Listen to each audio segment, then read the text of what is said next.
पुष्प वाटिका में भगवती सीता जी ने माता जगदम्बा जी का पूजन करके आशीर्वाद प्राप्त किया।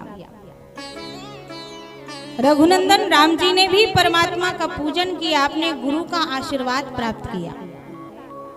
जगदम्बा सीता जी स्वयं ये दुनिया को बताना चाहती हैं कि हमारी बहनों बेटियों को अगर सुंदर सुयोग्य अनुरूप वर चाहिए तो उन्हें माता रानी की पूजा करनी पड़ेगी। सीता स्वयं जगदम्बा है, लेकिन जगदम्बा होके भी जगदम्बा की पूजा करती हैं। और जब राम जी को देखती है ना तो फिर दौड़ करके गई मंदिर में। पहले एक बार पूजा किया था, उस समय पूजा की थाल में सारा सामान था, तब वरदान नहीं मिला।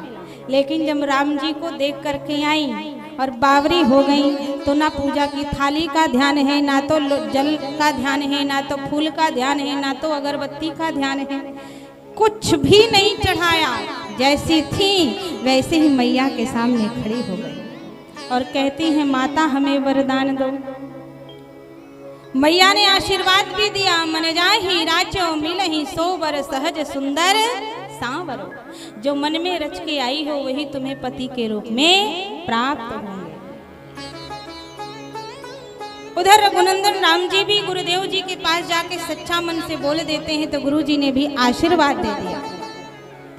कहने का अभिप्राय आपसे ये निवेदन है कि यदि अनुरूप सुयोग्य वर चाहते हैं और चाहती हैं, दोनों पक्ष के लिए बता रही हूँ, लड़का और लड़की दोनों के लिए, तो भगवान की पूजा करनी पड़ेगी।